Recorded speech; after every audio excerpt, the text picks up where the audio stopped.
সংসার সুখের হয় রমণীর গুণে। তো আমরা রমণীরা সংসারের উন্নতির জন্য কতটুকু ভূমিকা পালন করছি তাই হচ্ছে দেখার বিষয়। আসসালামু আলাইকুম ভিউয়ার্স, আমি শারমিন আক্তার। আজকে আবারও নতুন একটি ব্লগ নিয়ে হাজির হয়েছি আপনাদের সাথে।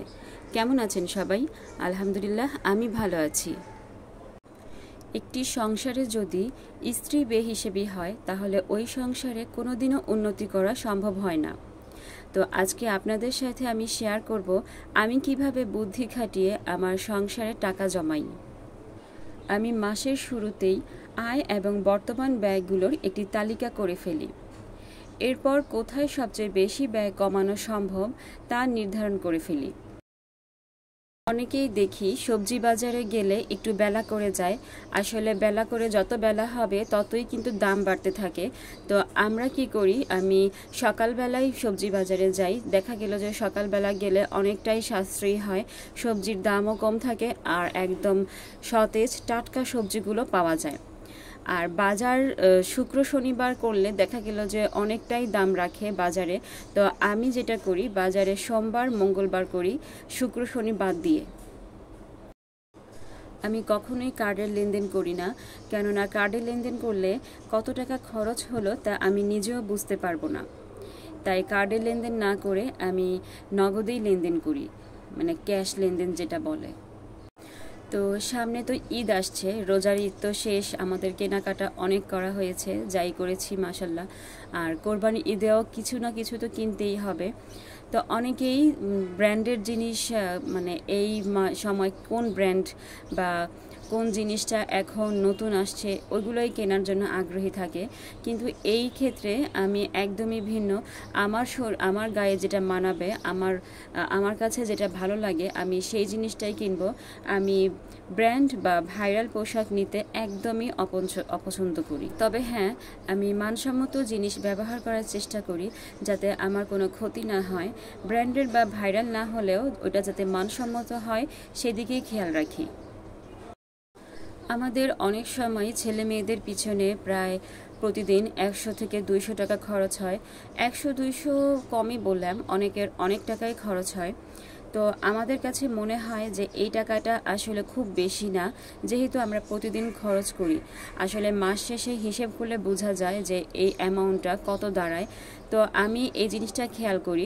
ওদেরকে খুব বেশি যে কিনে দেই তা না, আবার একদমই যে কিনে দেই না তাও না, মানে সীমিত রাখি। যেটা ওদের খুবই প্রয়োজন ওইগুলোই কিনে দিই।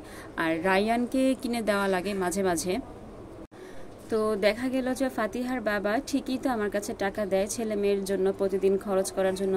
তো আমাকে যদি ও প্রতিদিন 100 টাকা করে দেয়, সেখান থেকে আমি ওদেরকে 30 টাকা বা 40 টাকা খাওয়াই আর বাকি টাকা ব্যাংকে রেখে দিই। এই যে আমি তেলটা নিলাম, এই তেলটার একটা মাপ আছে যে কয়েকদিন আমি চালাবো। বড় জোর 4 থেকে 5 দিন যাবে, অথবা তার একদিন দুদিন বেশিও যেতে পারে, অথবা একদিন কমও যেতে পারে। কেননা যেহেতু গরুর মাংস যদি খাওয়া হয় তাহলে হয়তো বা কম যাবে। তো আমি এই হিসেবটা করি যে আমার মাসে কত লিটার তেল লাগে, এর বেশি আমি নেই না, কেননা এর বেশি নিতে গেলে আমাদের অনেক খরচ পড়ে যাবে। অনেকেই দেখি মানে বাচ্চাদের স্কুল মাদ্রাসা একদমই কাছে, তারপরেও রিক্সা নিয়ে যায়, কিন্তু এটা আমি কখনোই করি না। আমি আমার ছেলে মেয়েকে সবসময় পায়ে হেঁটে দিয়ে আসি। এতে করে যেমন আমার শারীরিক ব্যায়ামও হচ্ছে, তেমনি আমার কিছু টাকা সাশ্রয়ী হচ্ছে।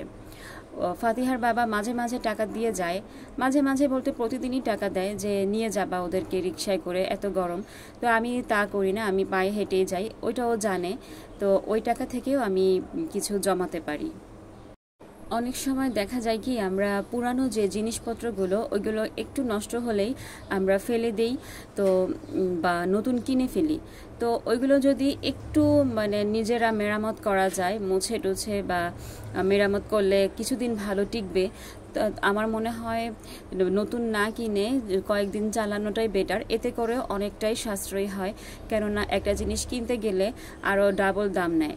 যেমন আমি এই ফ্যানটা প্রায় 4 বছর আগে কিনেছি, তো একটু তো নড়বড়ে হবেই, স্বাভাবিক, এত বছর আগে কেনা, একটু সমস্যা হয়েছে সুইচে।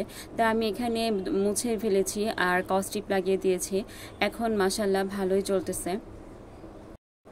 আমাকে যে প্রতিদিনই মাছ গোশ খেতে হবে এমন কোনো কথা নেই। মাছ গোশ ছাড়াও শাকসবজিতেও অনেক ধরনের পুষ্টি আছে। তো আমি যেটা করি, আমি সাপ্তাহিক প্রতিদিন কি খাবো সেটার একটা লিস্ট করে রাখি।